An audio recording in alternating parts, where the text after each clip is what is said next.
How's it going, everybody? Welcome to Breaking Addiction. Your host, Boris Kolwick, here to talk about my own personal experience with recovery based communities and why it is my goal to hopefully break the stigma of recovery and addiction, alcoholism, and to get you to hopefully, if you're curious, to learn what it is about recovering addiction and the world of how it operates and get you, hopefully, if you are curious to learn how to live a life outside of these, I would say, disease model ways of living. And it's very, I'd say, incredibly hard to really put it in one word, but manipulating. And so when you look at the cost of everything you're looking at through going through treatment and going to rehab and doing all these types of even just rituals that they make you do in those rooms of Alcoholics Anonymous, you start to wonder what's going on. So in this discussion, I'm going to be talking about 10 reasons why I decided to leave the recovery community, especially the 12-step program, the 12-step model. And hopefully by the end of this video, or probably even just by the end of this discussion, you'll be able to understand exactly what my motives were, why I did this. And I'll even throw you a quick bonus at the very end of this, which is to say what happened after I left. And hopefully this will be able to kind of break maybe some of those the stigmas that a lot of people will try to convince you to believe, especially a big group of those people who go in and out of those rooms, and hopefully this will be able to give you a different perspective. And really, this is going to be really interesting, really fun to dive into. So if you're really curious to know why I personally left for AA, just stick around and we'll get into the 10 reasons why I left. So, okay. So again, welcome. My name is Boris, coming at you with Breaking Addiction, giving you the freedom of choice. And like I said at the very beginning of this introduction, my biggest reason for doing this is to hopefully help you to be able to have your own autonomous behaviors, your own autonomous choices, your free will, and your freedom of choice, because that is what I really truly care about. And that is what you should truly care about as an individual, to have your own free will and have it respected at every level.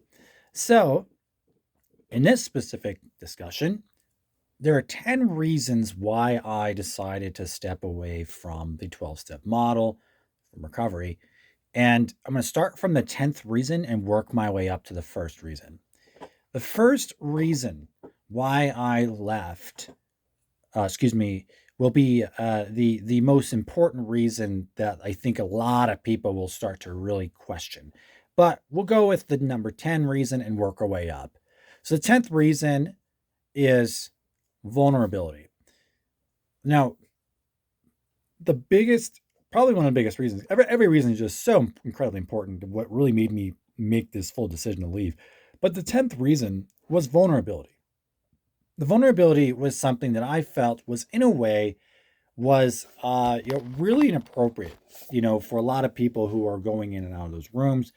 Because if you were someone who just came into those rooms, if you were someone who truly didn't know how to live a lifestyle of understanding the difference between having, drug use disorder versus being called an alcoholic or an addict, you would assume that these people who are going into these rooms on a consistent basis know really a lot about what they're talking about, because they've probably been here for a long time. They've probably been doing it for quite some time.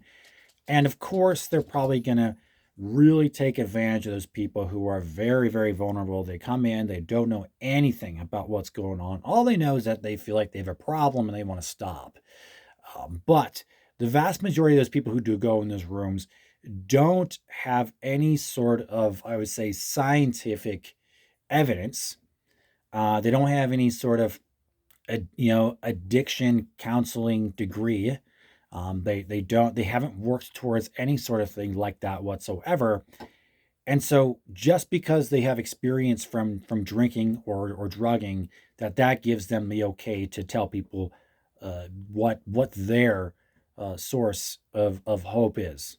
And so when you're looking at people who are vulnerable and they're coming into those rooms, it's very, very eye-opening to see that they are jumping on those people the second they come into those rooms, because they know that these people are very malleable, and they know that these people have a high tendency to believe what's being taught, because of the reason exactly is what I just mentioned. Because they don't know what's going on in the world of addiction, they don't know what's going on in the world of alcoholism, and they just assume that all these other people who have had experience with this will be able to give them the answer as to how to stop their their over dependence on substances. Okay, so the vulnerability, what I felt was really, really, really a very, very heavy pressed manipulative tactic that these people use when you get into these rooms.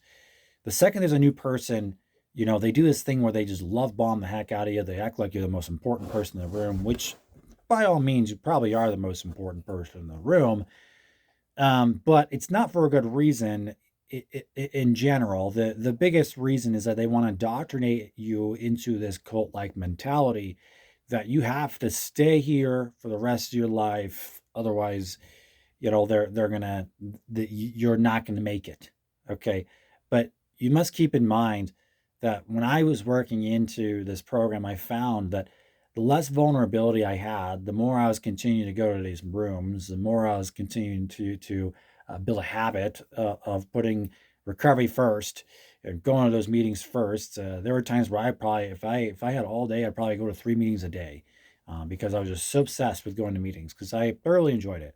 But once my vulnerability kind of weared off, it was almost like you're looking for the next prey, the next person to come in, and next person to jump on and start to just completely go on to this next reason as to why I left the AA model.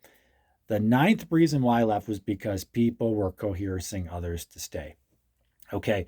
It was no longer, people there because they really felt like it was working. Some people were there because they felt like it was working. They thoroughly enjoyed the program and they thought that there was something, a lot of benefit that they were getting out of it. But most of the time, they were coercing people to stay. There was this one poor guy I remember in AA, and he was still drinking pretty heavily, and he couldn't find a way to stop. And even though it was evident, it was very clear that just because he was going to AA, he was not getting relief from his alcohol usage.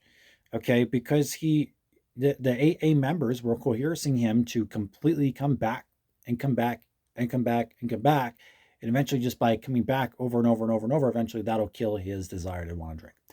When in actuality, that never solved his problem. In actuality, they lost him because, he did everything that they were telling him to do. Okay, this poor guy was doing everything they were telling him to do.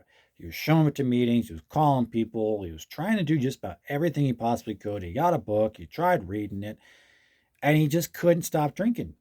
And that got me thinking, wondering, this poor guy, and then they give him a hard time for not coming into the rooms because it's clear that, it's not working. But those people who are in the rooms did not really fully understand that. They just kind of looked at it like, oh, he's not working it hard enough. That's why he's not stopping drinking. Okay. And it that was just the most dissatisfying thing to see, was that that there was this sort of mentality of, dog eat dog type idea, I guess, where you got to be the guru of AA. Okay. And if you're not getting it, then you're one of those unfortunate people, which they do talk about and how it works, which I do have a discussion that goes over how it works, the whole discussion on how it works, all of it together. And I just go over how I just completely, debunk the entire how it works.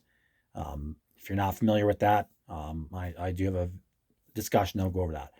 But anyway, that's kind of what they did, was they guilted this poor kiddo, and his life was in shambles. I mean, he had been drinking and driving. He got his car messed. He drove, and the car just completely just he crashed his car or something like that. He left it in a ditch, and they had to go retrieve it. And then the cops were after him because he couldn't go retrieve his car in time. And so the cops were looking for him because they knew that he'd obviously hit something and caused property damage or whatever it was, property destruction. But the biggest basic idea is the second he was leaving, everybody started freaking out because he wasn't getting with the program. People can understand why he wasn't just picking it up. You know, but if you were the one that was staying, if you were the one that was complying, there was no reason for them to want to continue to contact you or talk to you, or whatever. What they'd probably text you throughout the day and see how you're doing, you know. But there were those people who were actually calling you on a very consistent basis, unless you had a real deep connection with someone in the program. Most of the time, if you didn't go to a meeting probably that particular week, or you didn't go to a meeting that particular day that there was a meeting that you would normally go to, I would constantly get text messages from people say, "Where are you? Why aren't you coming? What's going on?" Not really considering that I actually have a life to take care of as well. Not considering, oh, I'm working. I'm staying a little extra at work because I got things going on. I need to pay the bills. Sometimes meetings don't always become a number one priority, even though they want you to believe that. Okay. Which then builds me on to my next reason as to why I left. Number 8 was unrealistic expectations. So, kind of riding off of what I just said here a little bit and then kind of going a little bit forward from there, is that they would have these unrealistic expectations that you put the program first 100% all the time. You got to wake up in the morning with saying, I'm in recovery and I'm always going to be in recovery. Otherwise, I'm going right back to active addiction or alcoholism. And there's no other way around it. And then so now you have to wake up with the idea of, I gotta start off with morning prayer and morning meditation, which I didn't find was something that I could personally do as a personal goal for me to do every single morning.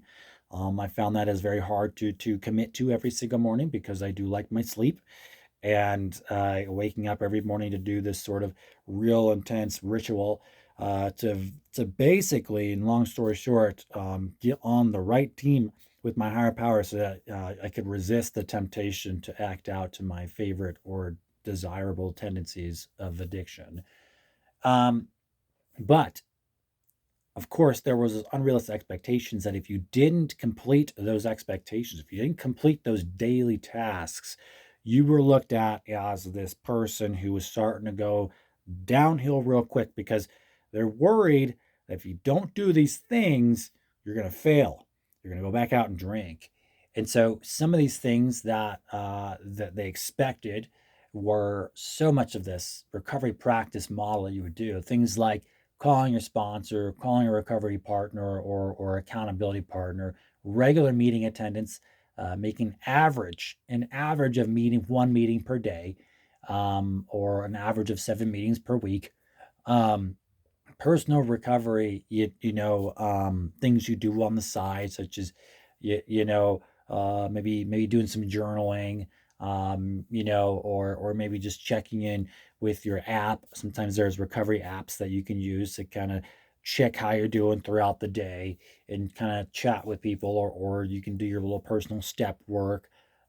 Which then, there was more stuff you did, things like checking in with your higher power, doing meditation, reading healthy mental spiritual text, which really was more along the lines of just reading your recovery book, which in this case was either Alcoholics Anonymous, the big book, or whatever pertaining addiction 12-step program book you decided and desired to use more. There wasn't just one AA. There was one group of 12-step program. There was more. There were other, say, subcategories of this 12-step model, but it all pretty much is the same, just broken up into different books and all that stuff. Okay. Um, and anyway, so by the end of the day, you had at least, I would say, 1, 2, 3, 4, 5, 6, 7, 8, 9, 10, 11, 12 things to do within the day to try and focus on recovery. And each thing takes a lot of time out of your day. Okay. Doing 12 things personally for me that I thought at that time I thought was realistic, realized that actually wasn't realistic. It was too much for me to handle. Therefore, there was like, I felt there was just this inevitable pressure that felt like I was a particular bridge, that did not have enough foundation or support underneath it, right? And so placing a bunch of heavy weight on top of that bridge that I'm trying to create is constantly going to bend and break because I'm putting too much pressure on it.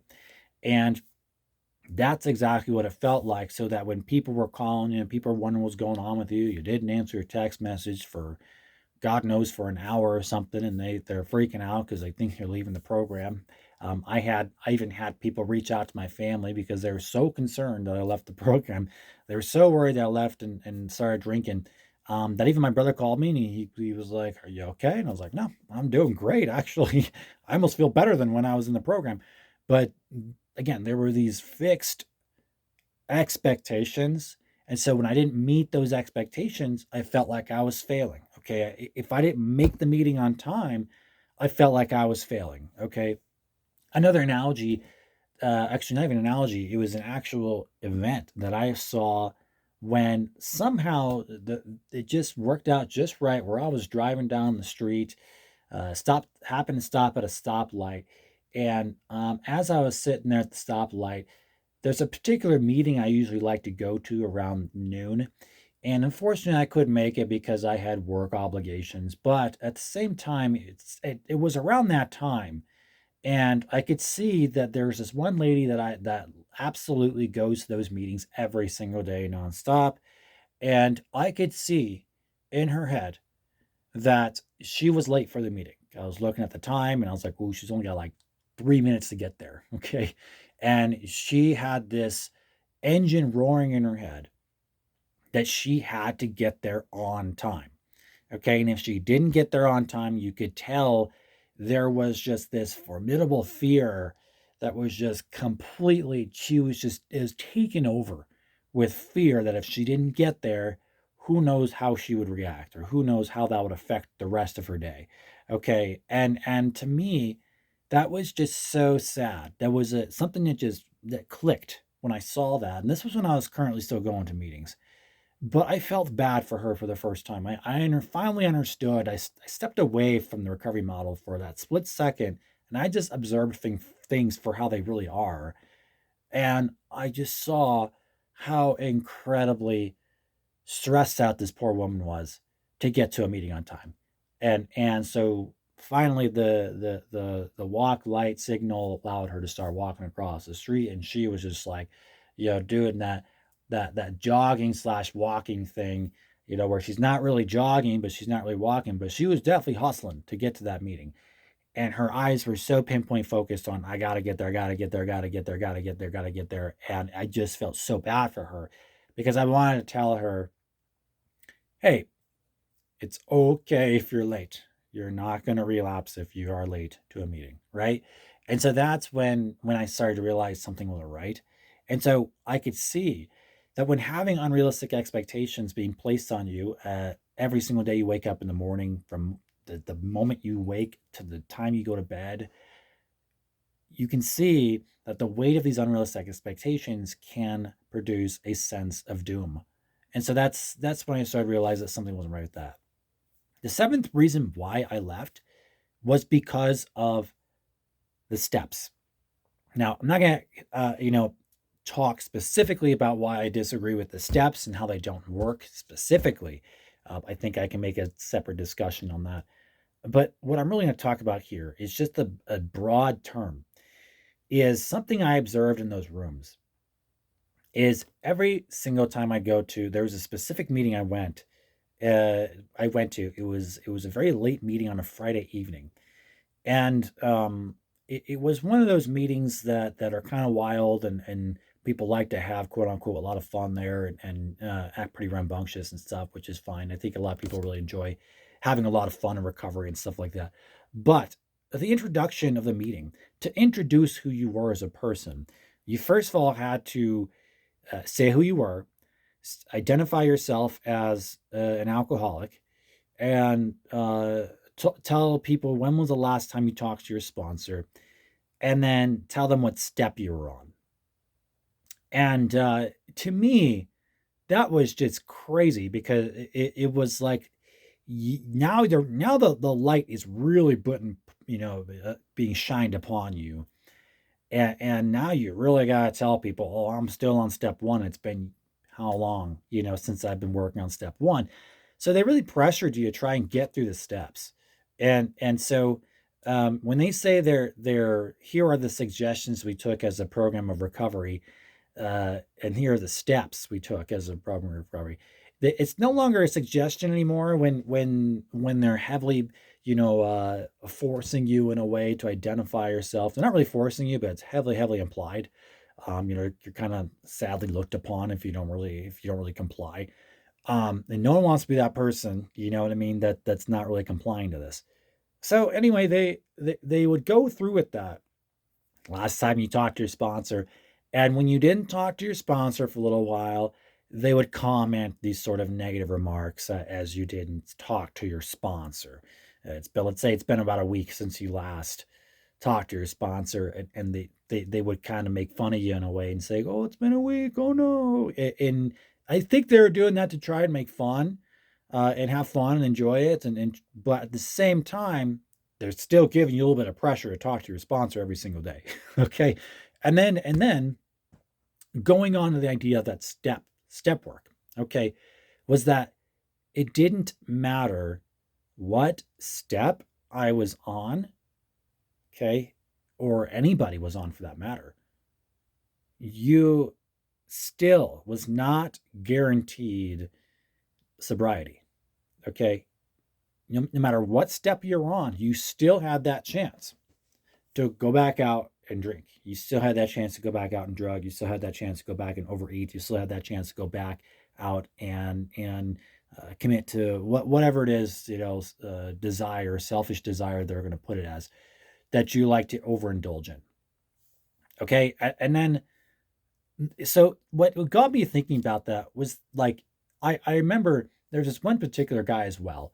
He went to the meeting and he just felt so awful because he was really struggling with his fourth step. And if you're not familiar with the fourth step is really where you take a lot of personal inventory, and really all you're doing is just bagging on yourself. And you're writing about just about everything you've ever done in your life to screw people over and yourself, all the things you've done to harm people, basically. And you got to go through and think of every situation that you can think of. And what's crazy about this fourth step is that it's supposed to help you become a better person.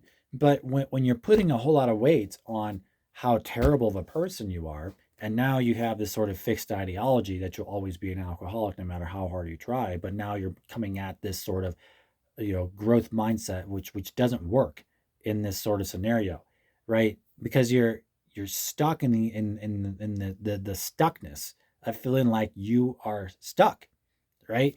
And the only way to unstuck yourself is by writing down these sort of really horrific things you've done to hurt other people, hurt yourself, you know, and you just go through a list of it. And when you start writing down this four step, it gets worse and worse and worse and worse and worse. Okay, and you start to realize all of these people you've harmed, all the things you've done, all the right. It's just a complete self-shaming thing. And then they expect that after you're done doing the fourth step, that'll help you to not want to drink anymore. Okay. And if your reason is to drink is because you feel bad that you keep screwing people over, and then you're going to be reminded over and over and over that you screw people over, and that was, let's say, your reason for using, right? That's not going to solve the problem of the drinking. Okay, it's just going to compound it more because if that's your belief and that's your hope to no longer drink anymore because you're hoping that by doing your fourth step, you can somehow get past this really horrific thing you got to write down. Not only that, but now you got to go and you got to tell some random person that you've chosen to be your guru, to be your personal guru, and tell them about all these horrible things you've done to people. Um, what's sad about this, like I said, is people will go through these steps and they will still go back out and drink. When, if you hope, when you come into the program, your hope is when they're pressing you, just like going back to what I said about this first evening meeting on the Friday nights, is that when they're pressuring you to keep going through the steps, all the way through the 12 steps, your hope and the group's hope is that by the time you get done going through all the steps, it'll make you want to drink less. It'll totally kill the desire to drink.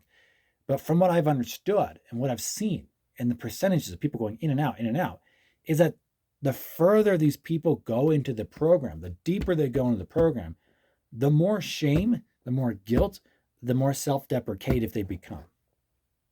Okay. And then they wonder why people are going out again. Okay. And so the steps do not guarantee sobriety in this case. And I can go on just the steps alone. I could make a whole discussion alone on steps because and prove why these are really not helpful to gain traction in the ability to be able to move on from drugs and alcohol. That's your goal, right? When you want to leave this world of habits that you've created. When you say I'm done with a habit and you want to move on and not be stuck on it anymore, the idea is to completely move on. It's not to be stuck and then remember all the crappy things you did when you're in that sort of mindset, right? Which brings me to my next point. Number 6. Why they're not moving on from this stuff is because they are now forcing a sense of fixed mindset beliefs. Okay, there's no way to grow if you have a fixed mindset. Their number one goal is the second you get in there when they read you how it works, right, is to get you in a fixed mindset. Any sort of fixed mindset is never going to provide any sort of self-empowerment, getting better, improving, right? This idea of growth, right? This idea of yeah, of recovering, right?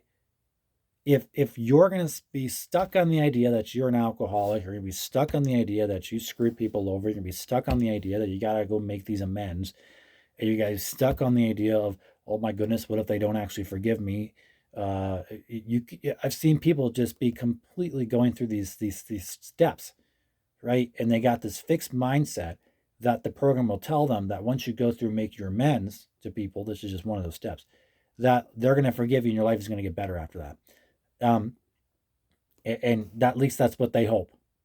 Now they're not going to tell you that. They might say, hey, like you got to accept it for what it is, right? Acceptance, quote unquote acceptance. We're going to write a whole thing about that as well. Acceptance is a whole nother conversation. But basically, like I said, the fixed mindset. And so then they wonder that because you're stuck in this fixed mindset that you're an alcoholic, you're going to screw people over, you could do it again in the future. So now you got to stay stuck in the past. The only way to get past, how do they expect you to be able to move on from the past if they're expecting you to stay in the past? Okay, by going and revisiting all these people that you've had contact with many years ago, right? Never have I seen someone who stays too much in the past is someone that's going to be able to identify full growth in their life. And yet, they want to talk about how it's important to not that they have this saying that they say, well, if you got one foot in the past, you got one foot in the future, you're pissing on the present. Well, that's funny because they're pretty focused on the past. Okay, that's what they heavily force you to focus on in this group is to really just think about all the times you drank and how horrible it felt and all the things you wish you didn't do, right? Then you also kind of jump back to the present and go, well, now I'm great because I'm not drinking anymore. But then you go right back to the past again. You're obsessing over the past and jumping from present back to past, from present back to past. Okay, there's no growth. Okay, that's why people who are in this fixed mindset go to these rooms and they talk for an hour about their problems or things that they agree, things that they don't agree with, and then it's almost like this level of people trying to one up each other with almost how do I put this? It's like people are trying to one up each other with how much wisdom they can provide in the group, right? Who's the biggest guru out of all the people in that group? Okay, it's competitive, and if you don't want to put it that way, it's competitive. Okay, who's going to get the most chips? Who's going to have the most sobriety? Who's going to have the most wisdom? Who's going to have the most time away? It's like it's a total fixed mindset, hoping that you'll get out of this by all of a sudden getting past the fixed mindset, and then hoping that one day you'll grow and recover. But there's no recovering if you're stuck on something that's a fixed ideology. Okay. Number 5, The fifth reason why I left was because there was no scientific data that proved that AA works. Okay, now I'm a little stretching on that. When I say there's no scientific data, really what I mean by that is that there's not hard evidence. There's not a whole lot of scientific data in general about AA, and what they can pick apart are very small pieces. And so when you're trying to get good understanding of how well something actually works, which is really important, if you're going to be investing a lot of your time into something, you better hope it's going to give you something that's going to actually work. Okay. That's why people drink. That's why people do drugs, right? Because they're getting a lot of benefit out of it, right? And even though there's a lot of negative risks, a lot of bad things attached to it, right? You still get a benefit out of it. Okay. There's something about it that you enjoy, whether it be the effects, the way it makes you believe certain things, right? Whatever it is, your brain is saying, I like this. Okay. You can argue, biological and neurobiological stuff all you want about how alcohol affects the brain, and then it starts to rewire your neural pathways and blah blah blah. There's a whole different research article that I've been looking into that, and that actually I'm finding that that's not actually true. But it doesn't actually go in and rewire your brain. There has never been any evidence that's shown that, but we'll go into that in a future date. But there is a lot of evidence that's trying to push that, but it's because of the recovery, the 12-step recovery ideology that they're trying to press more on people. So they're trying to find all these random, um, you know, research, but none of that's been proven. So again, what is it about this scientific data about AA? Well, what I found was that only 10 to 12% of people who go in AA have a success rate. And that comes down to what they mean by success. Does it mean they go through all 12 steps? Does it mean that they actually gain sobriety for a long period of time? Does it mean that they chose to go there because they are um, told by their probation officers that if they don't go there, they're going to fail and not be able to move on from the DUI or something like that, right? There's not really anything that tells me what about it is successful. Okay, it just says the success rate is 10 to 12%. And I'm assuming that's what they mean is by sobriety in general. But that's only 10 to 12% of those people who are successful. And the rest of the people who leave, they don't know for sure how successful they actually were after they left. And the people who are going back in and out, in and out, in and out of treatment, that's a whole nother research article right then and there, because it sounds like they can at least do scientific, research on people who are going in and out of treatment at treatment centers like rehabs and stuff like that, inpatient, outpatient hospitalizations, so forth. But when they're talking about AA in general, because it's an anonymous group, right? When they say they are not interested in any allied sect, denomination, religion, politics, all that stuff, basically what they're saying is we don't want any sort of science or blah blah blah. We don't want any sort of that real hard evidence stuff messing with our program. Okay, which tells you there's something wrong. Okay, if they're not willing to allow people to go in there and do actual research in those rooms to see how many people have actually left, because how honest are those people being when they say, oh, I actually left, but then I came back, and then I left, and I came back, and so not a whole lot of people are telling you I left this many times. Most of the time when I go in those rooms, it's more about personal information that you might find about someone else. Well, they might say, well, I went to AA 3 times. This is my third time around. Okay, if this is their third time around, right? What was it about that first time that wasn't successful, or the second? Okay. And most of the time, the program is going to blame them, okay, for their lack of success. In reality, it's more about the program probably not providing something efficient enough for that particular person, for that individual who needs probably more of an individualized plan, right? But AA wants to be this sort of one size fits all answer. but that's not how it is for humans. We have autonomy, we have free will. Each of us has different thinking patterns. Each of us has different levels of honesty. Each of us has different levels of what we feel like is beneficial, right? What we feel like makes sense for us spiritually. Okay. And so a one size fits all answer for most people makes sense as to why there would only be a 10 to 12% success rate. So the fourth reason, which kind of rides off of what I just said here, is more people leaving than staying. So that's why I started to notice was the average attendance rate, the long-term attendance rate. You see people slowly dwindling out. You see people kind of trickling in and out. And over time, I found that at the beginning of the year, there was a lot of people going to these meetings. And then by the end of the year, the meetings got smaller and smaller.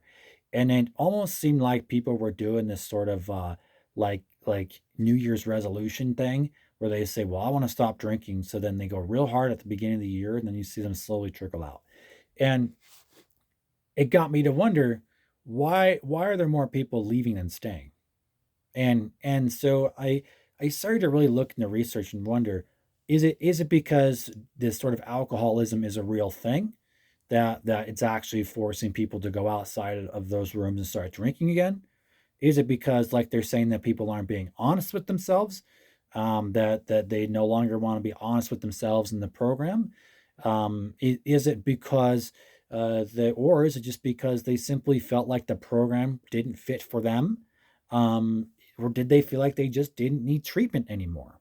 There were so many things to consider when wondering why more people were leaving than staying. When you were looking back at the previous reason for only 10 to 12% people who were staying, I'm assuming 10 to 12% of people who do stay long term, you got to wonder, why did they decide to stay versus all the other people who decide to leave?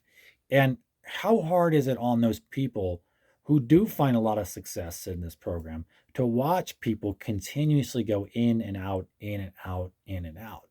Is that another reason for people to realize maybe this isn't right? Right. And then they probably leave. Or is it really because the relapse rate is actually that high? Well, honestly, weirdly enough, since I've been doing a lot of my own personal research and reading a lot of books, you know, and shout out to the folks who were involved in writing the Freedom Model and doing 30 years of backed up research. Um, I was just blown away to see that the vast majority of people just felt like they just didn't need treatment anymore. And they went on to live a happy life without drinking, without drugging, or the fear of going back into active, heavy use and feeling like they're going to die. Most people just decided they just didn't want to do it as much anymore. They learned how to use moderately. They learned how to be more careful about their usage. There were so many things that happened that AA was trying to tell you not to believe. So then I went on to my third reason here, which is that dependency on meetings and other people. That was the third reason, the third biggest reason why I left was because I became so incredibly dependent on meetings and other people that I no longer valued my own sense of autonomy. I no longer valued my own sense of knowledge and free will and critical thinking skills. I just felt like I was screwed. And when again you're getting stuck in that sort of fixed mindset where they tell you that you're pretty much screwed right from the very start, you then start to really doubt your own sense of trust within yourself. To know that, huh, you know, am I really making the right decision here? Am I not making the right decision here? So anytime I had this sort of sense of like fear that I was gonna relapse or that I was gonna go back out or whatever, I started almost getting this to like this sort of mode where I just felt hopeless, and it was very depressing. You know, I wasn't specifically drinking, but I was trying to use 12 step as a modality for another type of addictive tendency. And anytime I would go back to this sort of processing addiction that they like to call, which is basically it's a dependency on something that you really like to do over and over. It's really just a habit that you can't break. When it comes down to it, that's all it was. But they're gonna make it this huge monster that it really isn't. But every time I went back to sort of this, for those of you out there who are probably more used to using this type of language, is that anytime I went back to a processing addiction, I would go 2 weeks without it, and then I go right back to it again.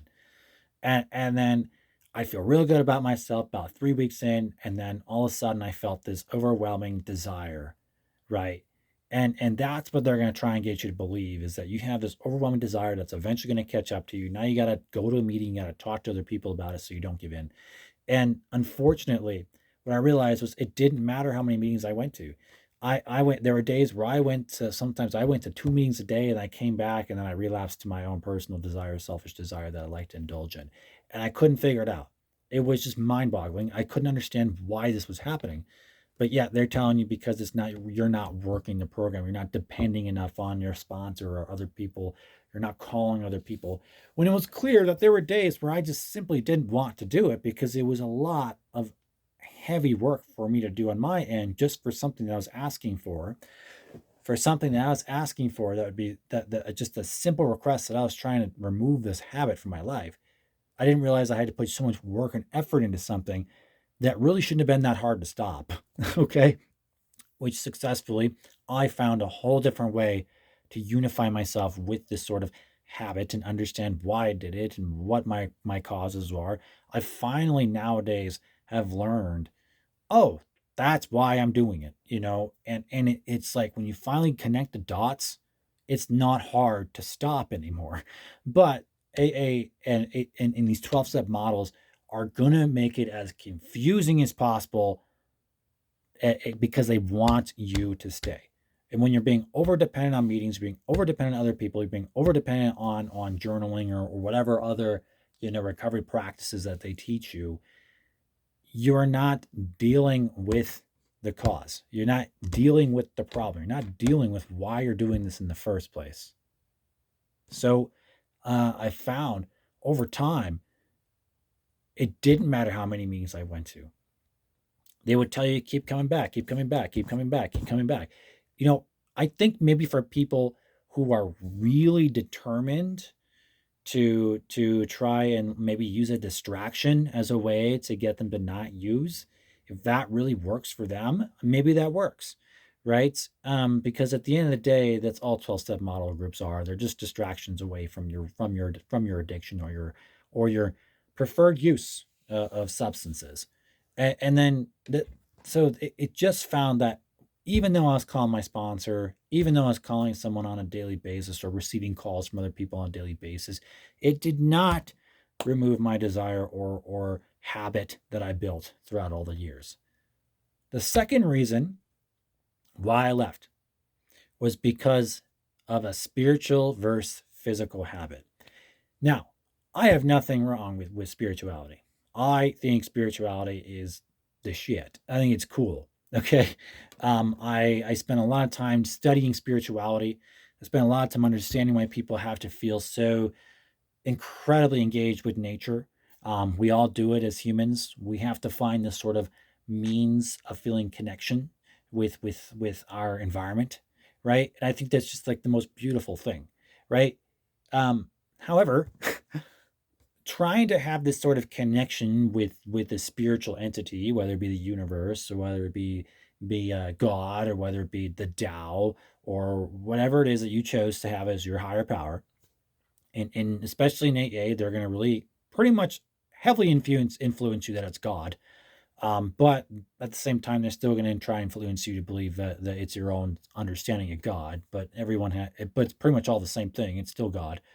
Um, but for me, um, what I really realized was that spirituality was not an answer for a physical habit that I created. Okay, just because if you pray a lot, you do a lot of things spiritually, that still is not going to solve your physical habit that you've created. Okay, for example, I go and pray every single morning for They'll always say to be careful not to pray for yourself, which is ridiculous. Um, but your goal in prayer is to try and serve, do what you can to serve someone else, because I believe that if you're serving someone else, that's a spiritual thing you're doing, and it takes you out of the desire for a physical habit, which doesn't really solve the problem, because if you're calling someone and redirecting your focus on something else, that'll work for so long until the validity of that situation that you believe is real. For example, someone else is struggling with a personal stuff, you want to go help them, like maybe move out of their house or whatever, they call it service work, which they'll attribute that to spirituality. Whatever spiritual work you do, at some point that loses value. And you have to work yourself up to another sense of spirituality. For example, I would meditate every single night, but then I found that after meditating every single night, that still did not relieve my desire to want to act out to my selfish desires. Okay. Um, once I was done meditating, it felt good, but then the next day started all over again, and I was right back to that. I would really say this benchmark, I guess, or this baseline, not benchmark, but baseline of where my mind is, right? And your mind is constantly going to be on this baseline of activity. Okay, so when you overpower or you overdo one thing over another, if you're overdoing spirituality and you're focusing on too much on spirituality, you'll get exhausted, right? Because you need a break. You just simply need a break from doing the same thing over and over and over.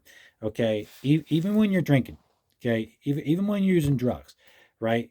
Drugs don't last forever. Alcohol doesn't last forever. The effects don't last for forever. So you get a break in between, right? Those times of when you're doing it. So you come back to senses of baseline, right? And so what do? You go, man, that was really fun. I enjoyed it, right? So your baseline is going, wow, I really like that a lot, right? And then you then go from a decision from there forward. But you're not continuously drunk or high all the time. You have to keep it going, right? And the same thing with spirituality is you got to keep that going. But for some of us, spirituality is not necessarily something that a lot of us are relatively interested in. Okay, so to try and force someone to do this sort of spiritual life living, right, on a continual basis, and that's not something they feel like that's valuable to them, right? That's not going to fix the physical habit of wanting to drink. Okay, spirituality is beautiful. I love it. But God is not going to come down from heaven. Jesus is not going to come down from heaven. And he's not going to tell you, hey, uh, I'm going to remove your desire to drink today. I'm going to remove your desire to want to smoke or whatever. You know, I'm going to remove your desire to want to overeat today. Right? No, you can pray all you want. You can pray, hey, I don't want to drink anymore. Help me to not drink anymore. And then just hoping for some magical solution that all of a sudden it's going to go away. Not how it works. Okay. What the reality is that you have to change a physical habit. You created a physical habit through choice. You create a physical habit to drink every single day. Okay. Some might argue that spirituality is a physical habit. True, but it's not the same habit. It's not the same thing. A spiritual habit is not the same as a physical habit. Okay, physical habit meaning you work out, right? Physical habit meaning you like to go and fish. Physical habit meaning you like to go and hike. Okay, and it's also a social habit at the same time. So there's two things as well. But the physical habit of going and drinking and grabbing that drink and putting it down your throat and then getting those physical effects from it, right? Which then you perceive to either have benefit or not benefit, whatever you're perceiving from that experience, from that physical experience that you're now indulging in. Okay. Now, all of a sudden, something spiritual is supposed to just fix all those physical habits you've created your entire for quite some long time, and you expect them to just go away by praying and meditating and going to meetings and then talking to someone else about how much you prayed and how much you meditated during the day. It makes no sense, right? You can't fix something that doesn't fit the same model. Okay, so for example, really the spirituality aspect is just again a giant distraction from the physical habit you formed, right? And if you want to stop a physical habit that you've formed throughout all these years, you better expect that that habit is going to be extremely hard to break. You have to change the way you think about those habits, the beliefs you have about those habits, what you believe, for example, the causation effect, what it causes you to believe, what it causes you to feel, what it causes you to do, right? And then you have to change your perspective on about that habit, on really realizing, is it actually something that's adding value or benefit to my life, or is it something I can take or leave? Okay. Nowadays, you know, when I look at a drink or I look at a, let's say, a pot, like a pipe or something, I was a heavy marijuana smoker. But over time, since I didn't really, I took some time away from marijuana and learned how to live life without marijuana because simply I just wanted to learn how to enjoy life without it. And then later on down the road, I used marijuana again, and I found that I just didn't value it as much as I used to. It wasn't that I didn't like it. It wasn't that I over enjoyed it anymore. I just found different belief to that substance because I realized, huh, I don't think this is as much fun as it used to be. Right? I don't like feeling bored. I don't like sitting around doing nothing all day. I don't like sitting around watching TV all day. Right? For me, I've formed new habits in my life to be more proactive and do things throughout my day. So I go work out, I take my dog on walks, I listen to podcasts, I do things that are more proactive for me, right? Things that I feel like are now giving more benefit back to me in my life. So sitting around smoking weed all day has lost its benefit, right? And I smoked quite a few times and realized, don't really enjoy this as much. I like being more present, right, in what I do physically. And so that's what I believe now, right? So trying to fix a physical habit with a spiritual modality is not going to fix the problem. I'm telling you, that's probably why you're failing over and over, is because you're expecting this sort of spiritual approach to fix the whole problem, right? AA is going to tell you that this is a spiritual malady, that your drinking is a spiritual malady, when clearly it has nothing to do with being spiritual. It's a physical habit that you created, that you did on a continual basis, that you had beliefs attached to, and you stuck with those beliefs attached to the drinking, and you believed whatever it is you had attached to that drinking, right? That is what's really happening. It has nothing to do with being spiritual, unless you decide, hey, I'm going to get really, really drunk, and then I'm going to do 5 things of spiritual things while I'm drunk. Most people don't do that. Most people drink. They do what they usually do, play video games. Maybe they go play golf or maybe whatever, right?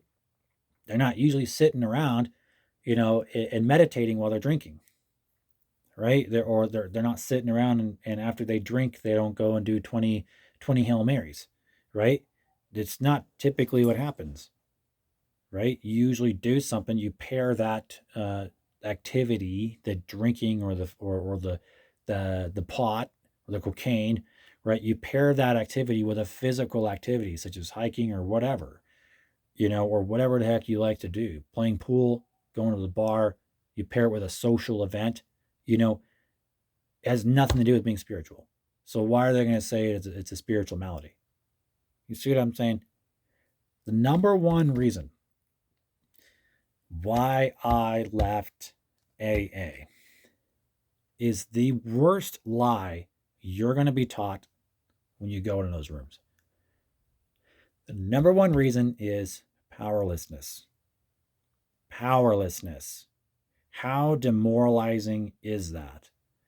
Why are they going to say that? Because you're already in a state of demoralization, because you feel like you have no power to control your use. So when you feel like you've gotten 3 DUIs, your wife kicked you out of the house, all these things have happened, right? You're in a state of such demoralization that hearing the word powerlessness almost seems comforting, right? It gives you an excuse to be like, huh, well, maybe that's why I can't get it together, right? Maybe I'm just powerless over it. However, that is the furthest thing from the truth, okay? So many people go out and they drink. Okay. And the the worst excuse that they give, right, to their wives, their kids, they had a crazy night of drinking. Everything just went completely out of control because they just stopped caring at that point. They did something stupid. Next morning, they wake up completely hungover. The wife comes and says, "What the hell was that last night?" And the first thing you say is, "Well, I was really drunk last night. I did some stupid stuff because I got drunk." If that's your excuse, right, and you say that night in and night out, people get pretty tired of that excuse, right? For a good reason, because you had the choice to pick up the drink and you had the choice to say, "I want to make this night crazy, right? I want to have a good time." Okay. But then one thing leads to another because you think that's going to make it a better time because you're now accepting the risks that are involved with drinking and you are willing to take on the culpability for all that. So when you wake up the next morning, you have to be willing to say, "That's true. I did do that because I decided to drink. I decided to do something stupid, right? Because I decided to take it way too far and I really didn't need to, right?" Not every time you drink, you're going to do stupid stuff, okay? It's what you do. There are nights where you drink and you have a good time, nothing wrong happens, everything's fine. You wake up the next day, you might be a little sick, but you're like, whatever, and it doesn't affect you the next day, right? But for those out there who really put a lot of their belief, a lot of their time, a lot of their efforts, a lot of their happiness, they depend a lot about on that alcohol to give them something great in return, right? They're going to continue getting sloshed every single night because it's giving them return. Positive drive principle, right? I'm learning this from my book here. Positive drive principle. You're getting as much benefit out of this as possible. So to say that you're powerless, to say this object has power over you, that every time you look at it, you go drive by it and you see it on billboards, you see it on commercials, you see it at the grocery store, etc. And to say that you're powerless over a substance, even though that substance does not have choices, that substance has nothing to do with which making you choose anything. That substance doesn't give you the overwhelming compulsion or that you must try to fight that compulsion. Otherwise, you are compelled to drink every time you even think about it. That you are an alcoholic, a made up term. There is no diagnosis of alcoholism. It's a made up term. Okay. The real term is substance use disorder. Okay. What does that mean? It means you're making some pretty intense choices to be really depending on substances. And to use an excuse that you're powerless over it lacks the ability to take responsibility for it. Instead of just saying, "Hey, I like to drink a lot," and then saying, "I was responsible for this and that," right? Instead, you're going to say, right, instead of just taking full responsibility, you're going to say, "Well, it's a disease. Sorry, I can't control it." How is that going to help you become a better person? How is that going to help you grow? Right? If you're just going to continue to give excuse after excuse that you are an alcoholic, a made up thing, right? How's that going to help you move away from it? When you could seriously just admit that you like to drink a lot, and that's all it comes down to. That you prefer to drink a lot, and that's all it comes down to. Okay. And you also enjoy the effects. You enjoy the risks. You enjoy the idea that we'll see how bad it gets this time. Maybe I might get in a fight with a cop, or maybe this time I'll get a DUI, or maybe this time I'll kill someone when I'm driving, or maybe this time I'll eventually die because I overdose. You're willing to take on those risks every time you drink. Okay, same thing when you smoke cigarettes. You're willing to take on those risks. You're fully aware. There's nothing about the cigarette that's telling you smoke me, smoke me, smoke me, right? Yes, it has these addictive qualities to it, but you're the one making the choice. I've had multiple attempts where I've stopped and quit, but because of that, I've taught myself that I do have the choice to stop if I really do. Okay. Now, there might be things that might encourage you to continue using it, right? Some of those substances might be a little bit, they might give you more effects that you prefer.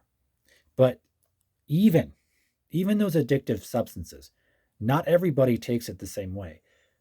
For example, I had a vape that I would smoke constantly. I had a lot of nicotine going through that, right?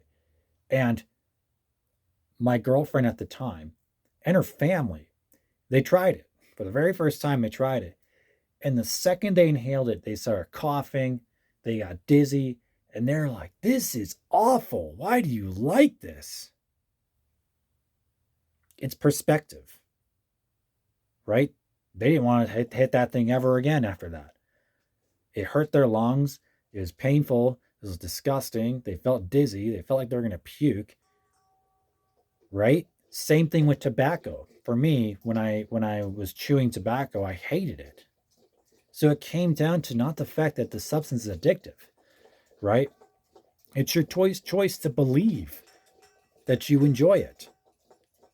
And once you believe that you enjoy it, you'll create a habit. Okay? So to believe that you're powerless over a substance when it's clearly just a substance, and to continue to feed this addiction society, the societal norm, the beliefs, right? It's insane. In my personal belief, now that I've completely been doing so much work into this, the more I'm starting to realize that societal norms want you to believe this for a lot of reasons. And for that, we can go over that in the next video. So, those are my top 10 reasons why I decided to step away from Alcoholics Anonymous and why I don't believe it anymore. And the last thing I'm going to tell you here, what was the bonus after I left? Well, after I left, I felt free. Okay, I felt free. I had so much extra time, and I realized, oh my gosh, I can actually do something with my life. Also, after I left, I realized there's something wrong with AA. I started looking online for different models and approach for this whole addiction world. I started to listen to these books and started to really soak in all this information and started to realize that alcohol, drugs, pornography, all this stuff comes down to beliefs. And when I was finally able to free myself from all those manipulative tactics that AA shoved down my throat for so many years, once I finally just completely ditched the entire thing, right? Instead of mentally hobbling myself and making me feel like I'm always going to be this way as an alcoholic, right? You don't have to believe that anymore. And how freeing is that? So now, if I decide, hey, I'd like to use, marijuana rarely on a rare occasion, I don't have to feel bad about it anymore because I learned that actually learning about how to use substances according to your own free will was actually the answer the entire time. It was so straightforward. The answer was almost too simple for me to believe that once I started applying all these awesome, you know, in a way, quotes and knowledge and percentages and everything else, the more I just dove into that and started to really understand what it really was, I was free. Thus, the freedom model was born. The freedom model was born in my head, and I'll be more than happy to share that book if you're interested to learn how to actually move on from a substance. If you truly just want to move on and not have to think about it ever again, or if you want to use moderately, or if you want to use lightly, or if you decide to continue to use heavy usage, learn how to use it in a way that's going to be most beneficial, so that you have a smart, responsible take on substances. However, this isn't me also trying to convince you that it's okay to do heavy usage. But what I am proponent of is having you to be able to have your own sense of free autonomy and be able to choose what fits you and how you can gain the best quality out of your life as possible. And when you start to realize that you have more quality of living outside of this sort of substance, grip society, you'll find there's less reason to hold on to it. And therefore, living a life free of it, sometimes for most people, seems to be the better option. So I hope this helps you a lot and helping you understand the 10 reasons why I left AA. And look at me, I still haven't drank. I'm perfectly fine. I'm working out. I got a great life and I'm building myself one day at a time, chasing my goals and no longer in a fixed mindset because now I'm in a growth mindset and I'm helping other people break addiction. Hope you liked the video. Like, comment, subscribe, share the discussion, and hopefully you'll be able to learn some more things about breaking addiction habits, breaking addiction ideology, and how to help you enjoy life from freedom of choice. Thank you very much for watching.